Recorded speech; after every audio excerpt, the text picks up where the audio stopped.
Hello, everybody. Welcome to Hanging Out with Howie.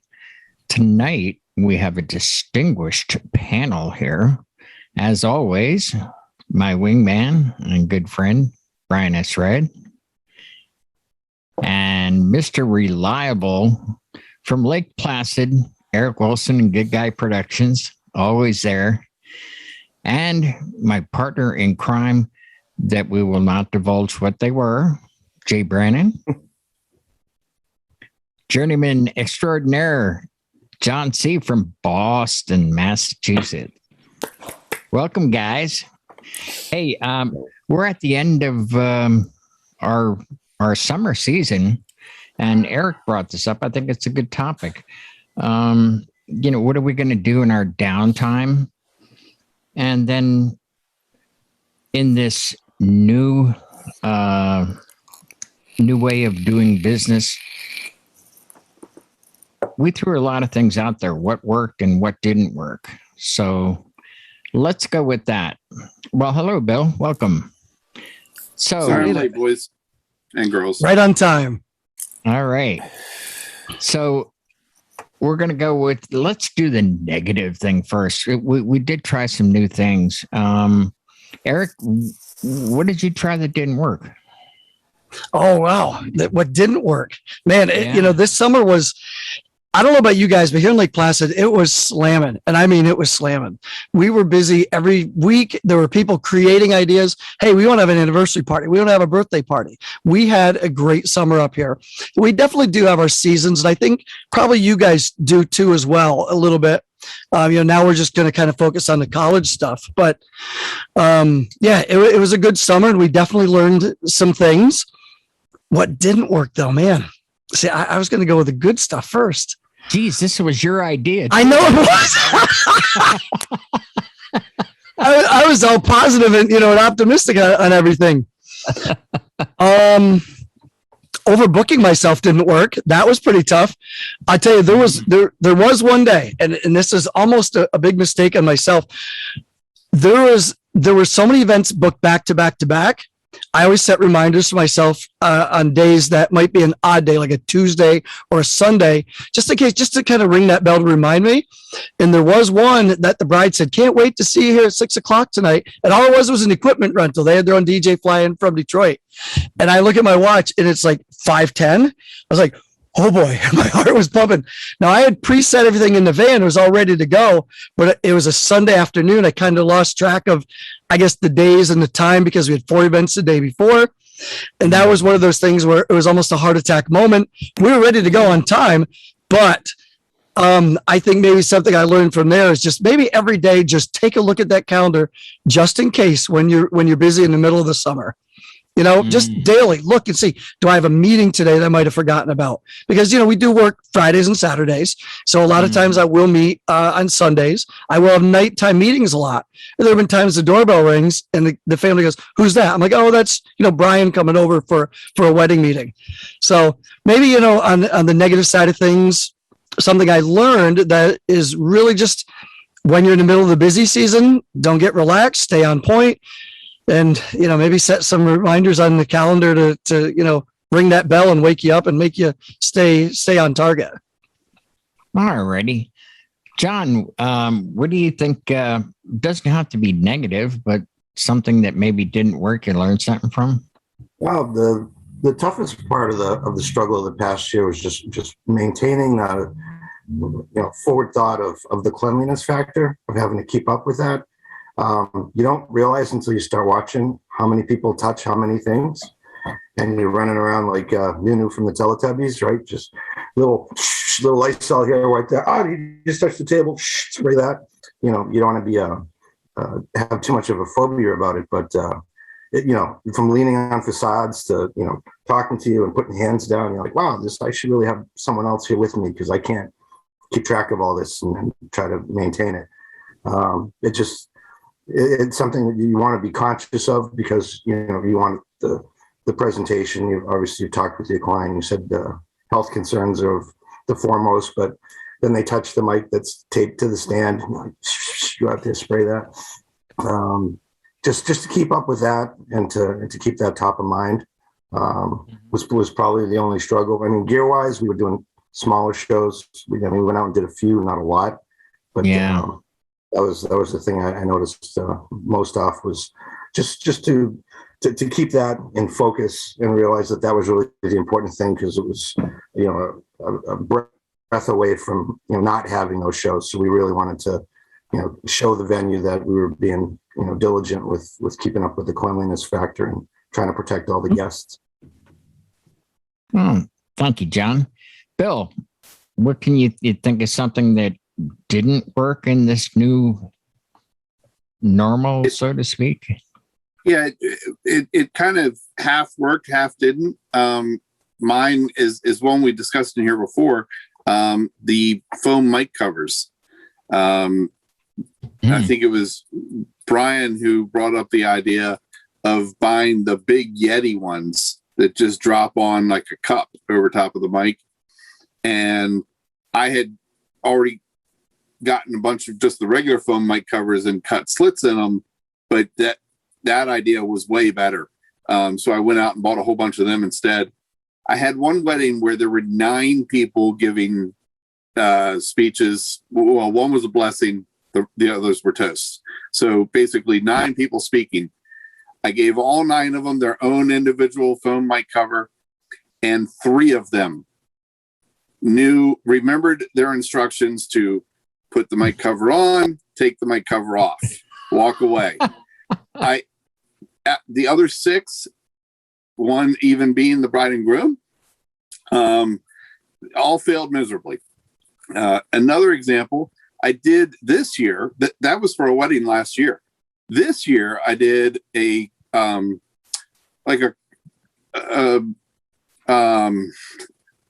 business association conference, an all-day event, and they would have several presenters, and then there'd be Q&A after they did their presentation.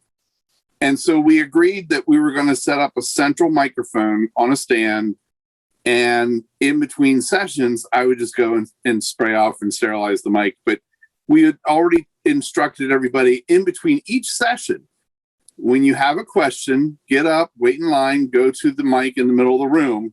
Even had a little sign that said microphone with an arrow on it. And people would just sit in their seat and ask their question, and the whole thing's being audio recorded. So I'm sitting there not getting the audio. It was miserable. And the people that did go up and use the mic would grab the mic, they'd talk on the mic, they'd leave it on the stand, but they'd still feel the need to grab it and move it around and pull it up to them. It was a total fail. Actually, that must be human nature, because we saw DJs do that.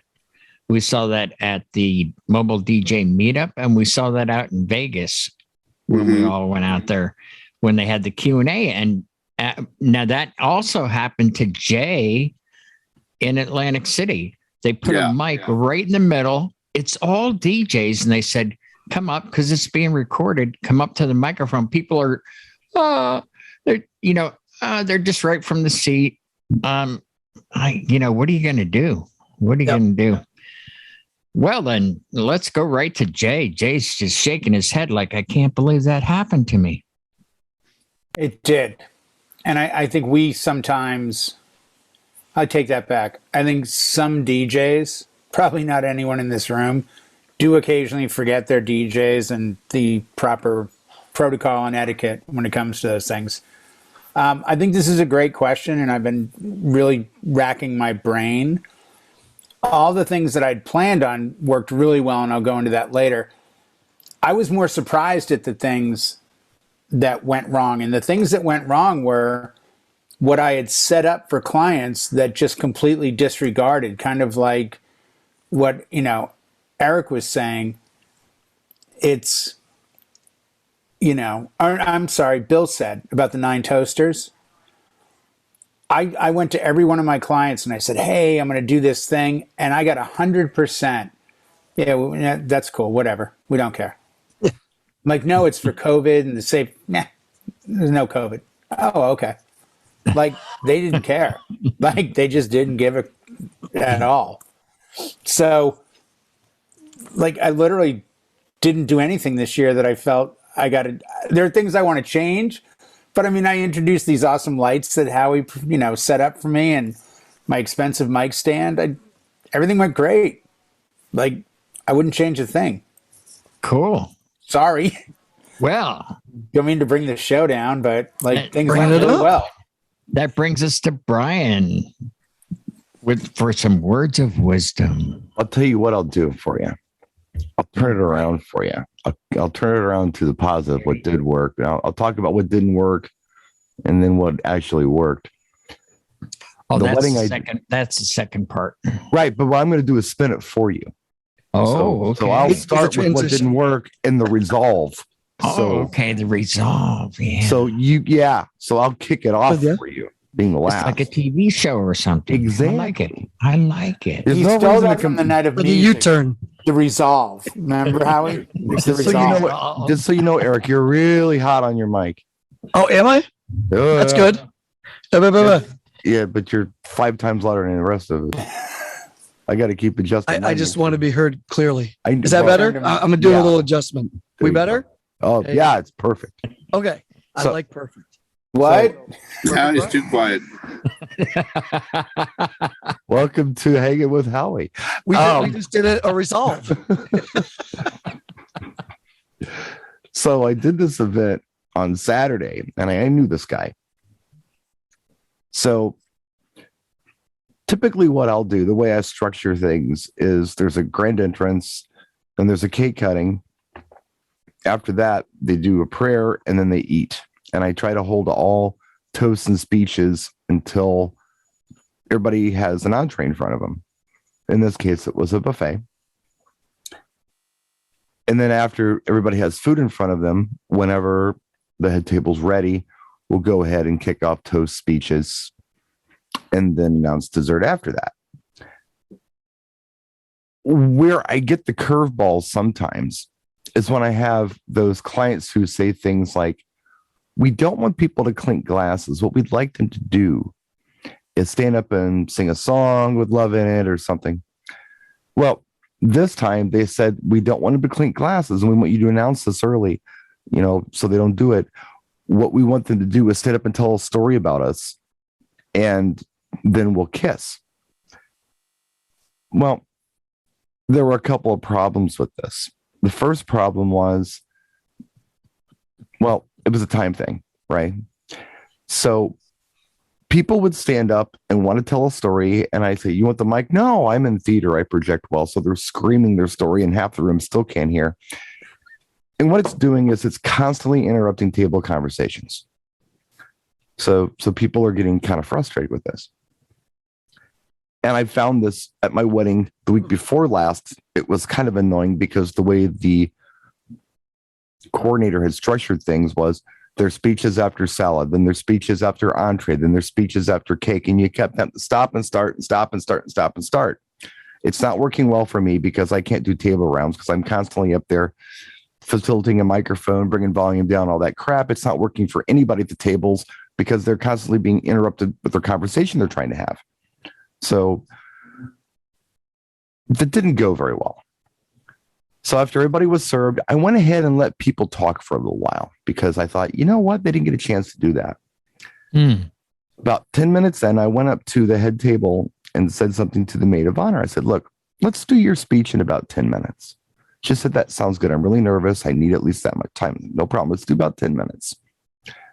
I overheard the bride say, I really wish people would have done more stories. I was kind of disappointed that more people didn't stand up and tell more stories.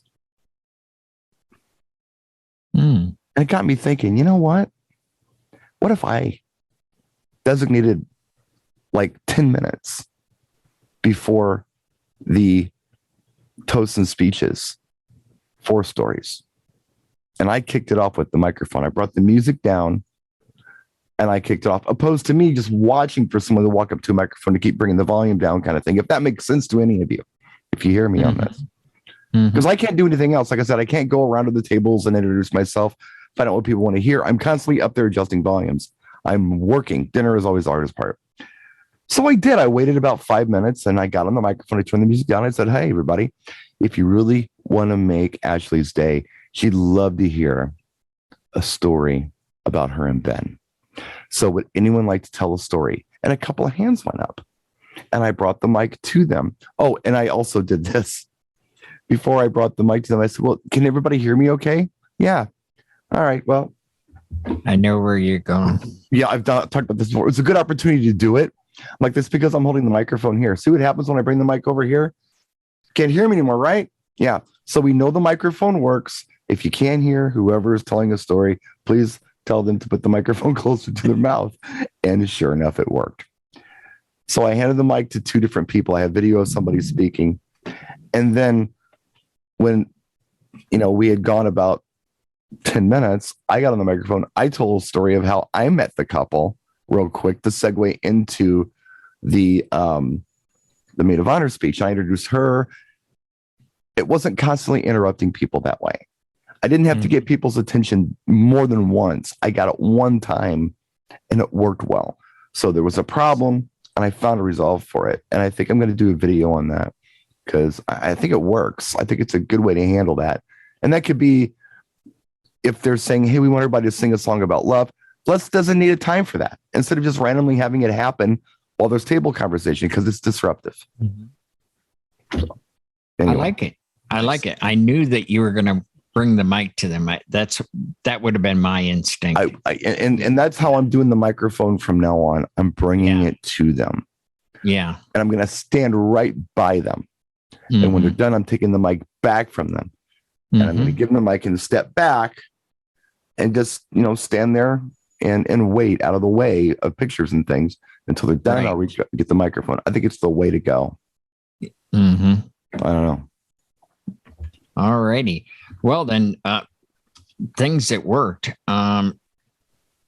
What worked for me, because we were pretty well shut down, even the big multi-ops were, it was just the owners were working, and they'd lost a lot of their crew, and just the way things happened. Everybody knows the story. We were locked down until June 1st. And that's right up until the end. People were canceling. And the governor said, we're fully open June 1st. And it was too late. Making calls. And, hey, we can still do that now. And they were like, nah, 2022. So it was one of those things. But what I did shift to was tutoring, the DJing, and that worked out really well for me. However, I think I'll have to make some changes on that. I did not, I'm very trusting and some people didn't, quite pay up.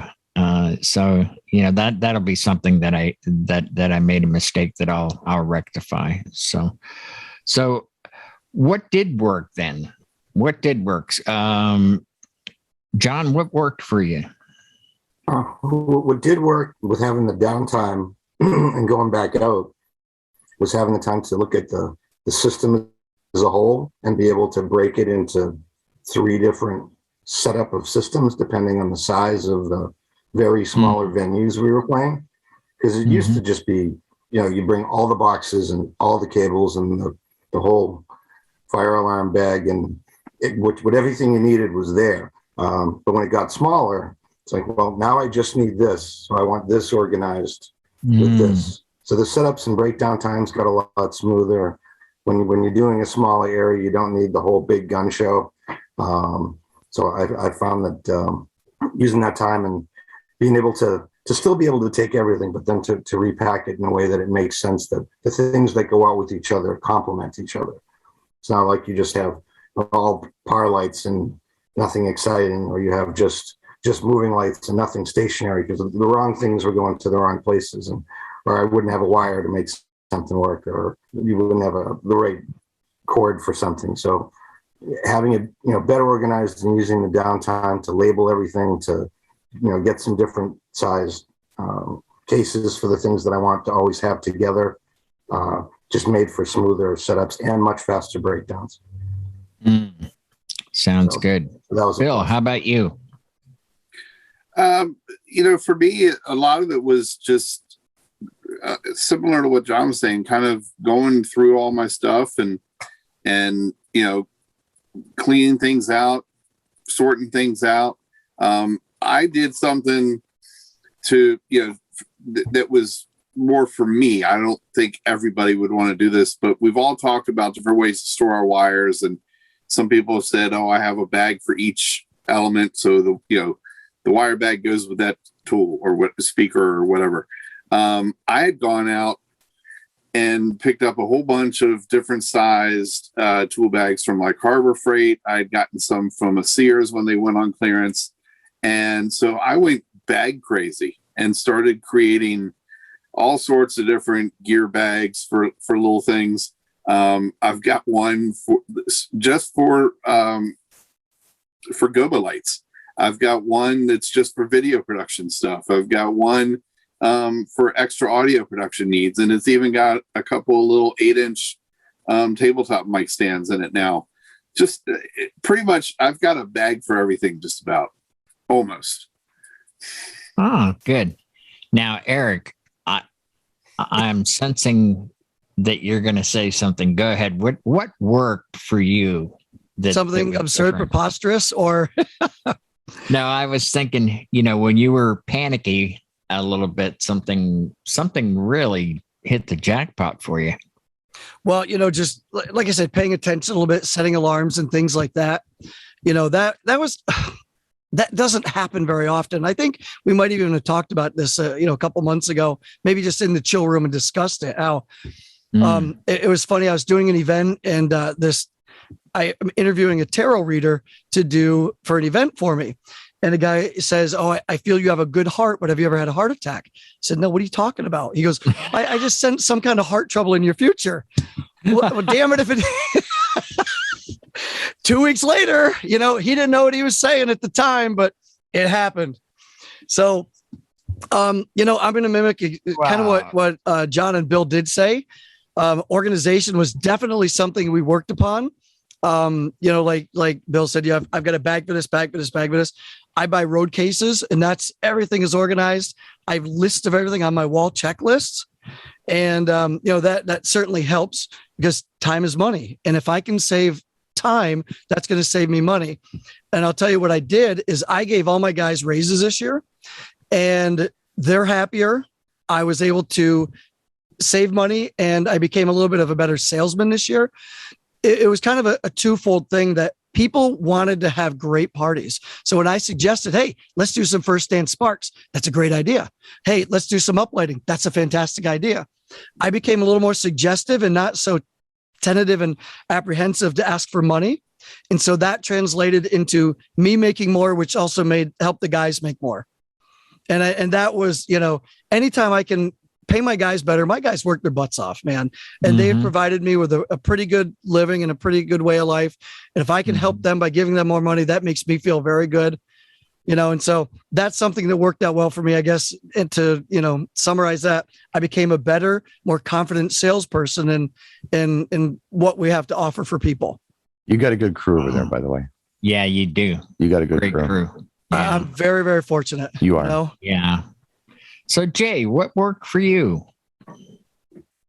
I kind of redid the business this year. I got a new car for the business. I got new speakers for the business. I got new mics for the business, new mic stand, added lighting. Everything, I changed everything enough that I just had to, because I was busy.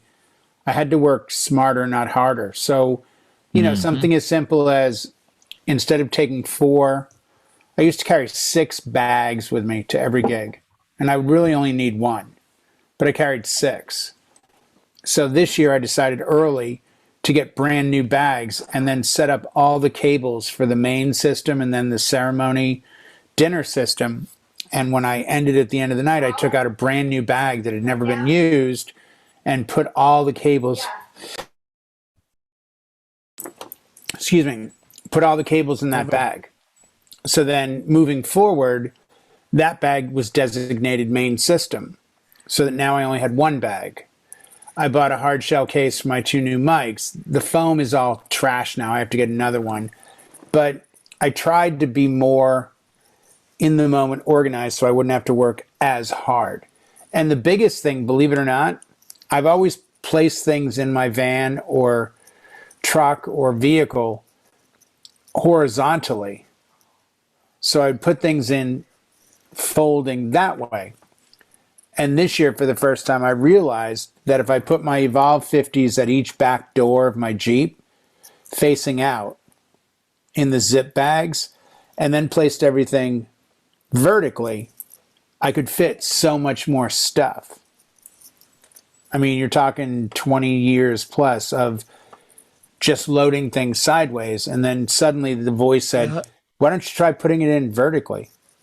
And I did. And all of a sudden I'm like, wow, I have an X stand, 2 speaker stands, 2 bags, SRT, 1000 SRT, the 2 Evolve tops, the XDJ XZ, the lights, another speaker, more bags, like everything fit perfectly. I was like, why did it take me this long to figure this out?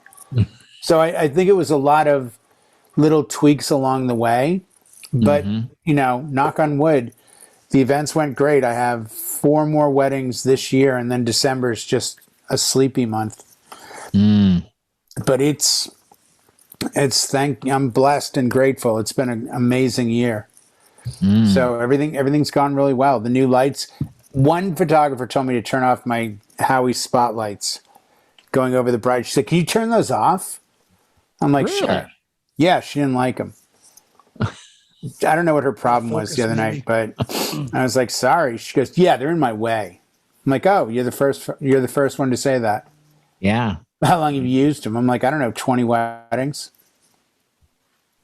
Well, maybe the photographers don't get it. I was like, okay, I'm not going to win this fight. Yep. By the way, spandex pants like that went out like 10 years ago, but it's a nice try.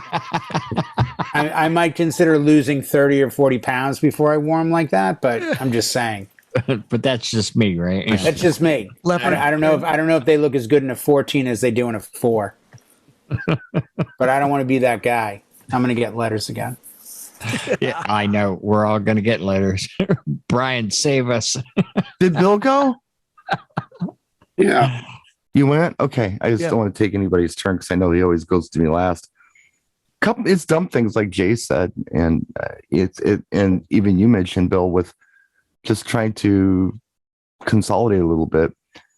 I started being disabled, it's a little tough for me to wind cables.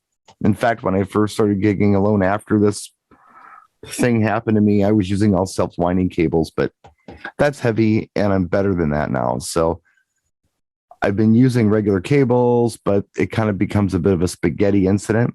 So I recently, within the last month, added Velcro to some of my cables, and it's really saved me time trying to untangle stuff. And something else that I did that I technically did it last year, but I didn't gig that much to really realize how wonderful it was going with a smaller speaker. Weddings are smaller, crowds are smaller, don't need this big speaker anymore. So Evolve 30s, weight-wise, setup-wise, load in my truck-wise, very effective, not too much, not too little. And I'm very happy with those. Those are the things that really made a difference. And it's still a nice looking setup. I mean, in pictures, I can't tell the difference between the 30s and the 50s. No, you can't. And and that's a good point. The footprint really hasn't changed. The only thing I've done different other than that recently was I added the powder coated black Pro vent table. Just to have a fresh table. I'd been throwing that Provent table 2 around, like a redheaded stepchild for quite a while, and it gets a little bent up after time. So it works still, but it's a little bit of a struggle one-handed to get everything to line up and come together, where that new MB is just like, this is butter. This is nothing. So, but otherwise everything kind of looks, pretty much as it always has, with little changes. But very happy with just the little changes that just put enough little changes in place that makes a difference. It takes 2 or 3, and it just saves you a lot of time and agony. Mhm. Yeah, I think the common thread here seems to be that work smarter, not harder. Yeah. Smaller footprint, a place for everything in its place. So, hey, what's everybody going to do for our downtime? What are you going to be doing, John? I've started on this quest of going back through the Billboard history. I started from 2020, and I'm doing the year-end, all 100 songs, and marking them in the genre tag, so I don't have to move the folders they're in. So I can just pull them up with a couple of keystrokes. And I'm currently in 1977, working my way backwards. So I've traveled some 30 years back in time. Nice. But, get to hear some songs you haven't heard in a long time, and dust some off and say, wow, this would be good to throw in. So getting the music organized, and then, of course, copying multiple onto the hard drives and doing the backups. Because I haven't done that in about 6 months. I'm behind on that. 6 months. Get that done. Wow. 6 months. How about you, Bill? Well, Mike Walter said in a thing a while back, coming out of COVID, if you haven't done the things on your to-do list during the COVID shutdown by now, you're probably not going to. Right. That's true. I fully intended to go through my CD cases and rip all my CDs during the COVID shutdown. I did like 20. So and I'm kind of hoping I don't have a lot of downtime, but if I do, I hope to get all of my CDs ripped before April. Oh, awesome. Well, Eric, I don't think you're going to have too much downtime, are you? Well, we do have definite seasons here, in Lake Placid. The sports, they're going to be coming up within a month or so when we start having the big events. On Christmas Day, we've got to set up a video wall for the ski jumping qualifiers for the Olympics, Nordic combined as well.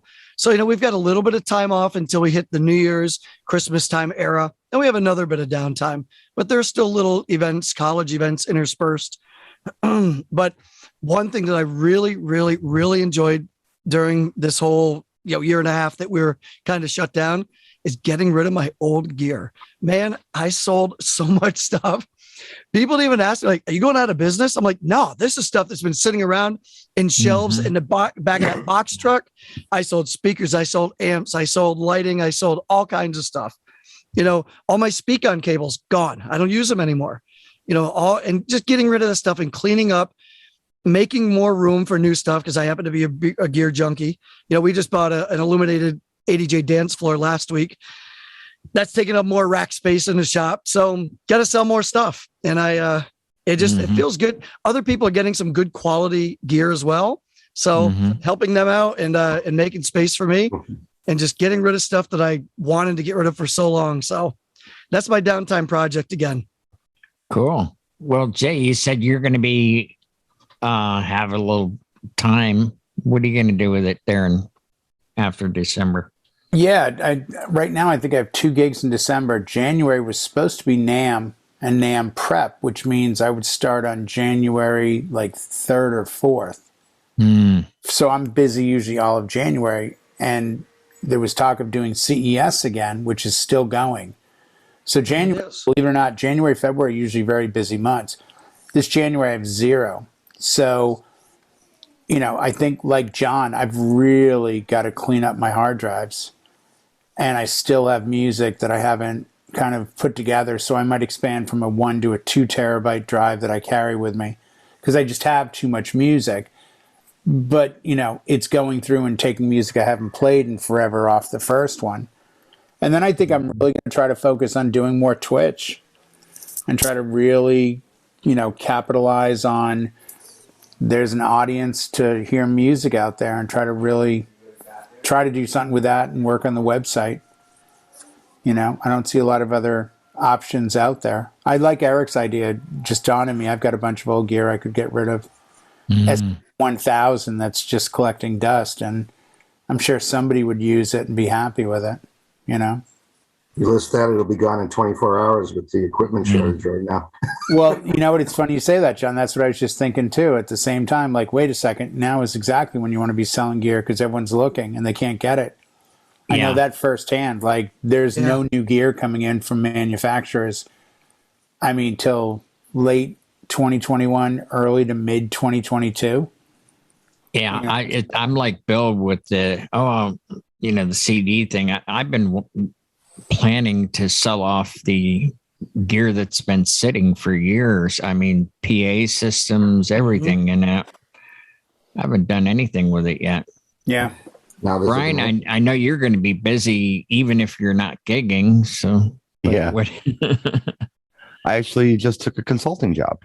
I am going to be working with a company that builds tour rigs for companies to do promotion at things like festivals and such.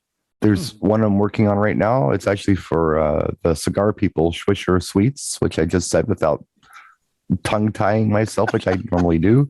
They're putting together a karaoke rig for a tour, and I just put the purchase order in today. Congrats. And I may be in St. Louis next week, actually just being tech on it. So I'll put it together, and then I'll just kind of stand there. And if anything just doesn't work, I'll step in and say, here, twist this knob, and there you go. It's a mobile karaoke rig is what's not going to work. What the? Hey, man, sing. I'm in as a technical consultant, not as a marketing take the money consultant. and run. Not his talent. So, no. Can I get more talent in the monitor? No. No, it's cool. It's this guy I went to school with, and he reached out to me about consulting on this. Is something that the client wants, and I've turned them on to so many different things already.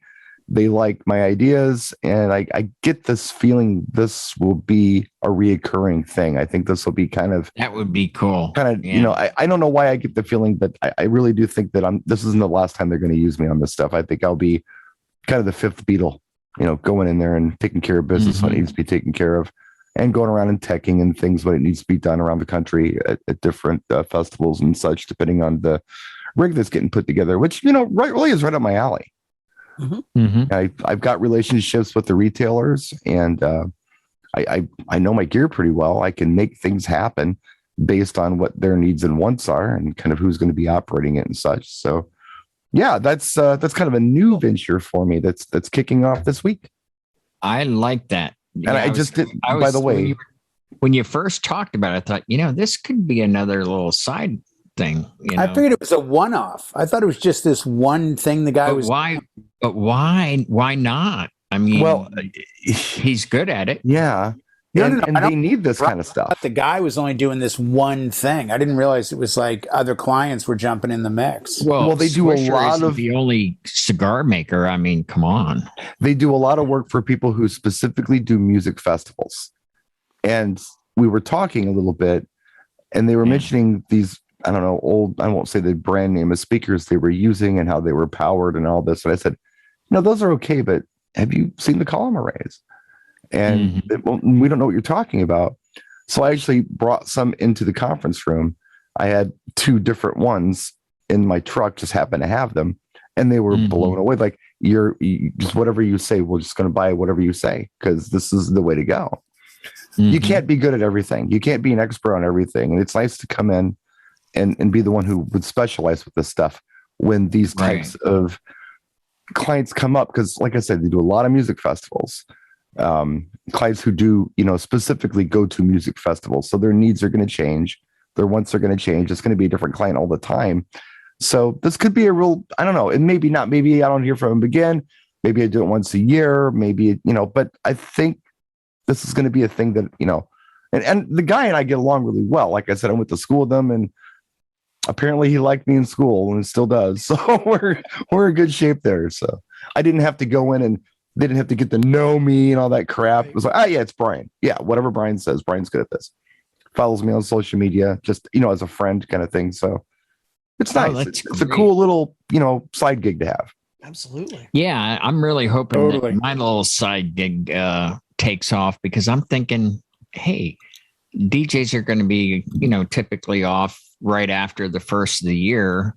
I'll make my usual phone calls to book my summer stuff, which is been postponed. But yeah, I'm hoping that I can do some tutoring because that's downtime, and especially for solo ops, that want to improve their light show. Maybe I have something there.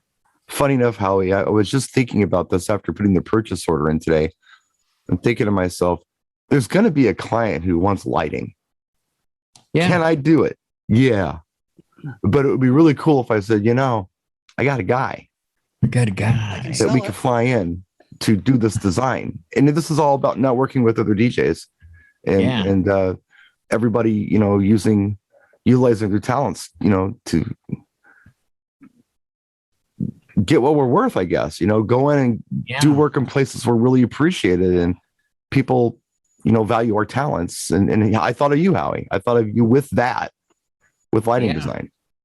Well, I am kind of meticulous when it comes to logistics and planning. So I know you are, but I could just see you flying in here, crash in here, Farina. Oh, no, I got new tires on the truck, dude. I'll drive out. There Mike you go. Farina could do it. What about Mike Farina? Mike Farina is totally good with all that stuff too.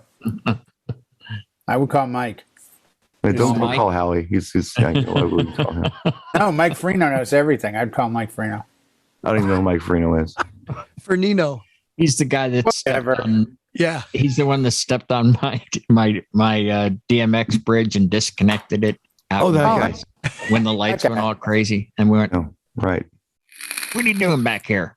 I think he's the head of the new DJ show in February. No, but I mean, we've got such a great network of people. When opportunities like this pop up, it's so cool to be able to know that I know people who can do things.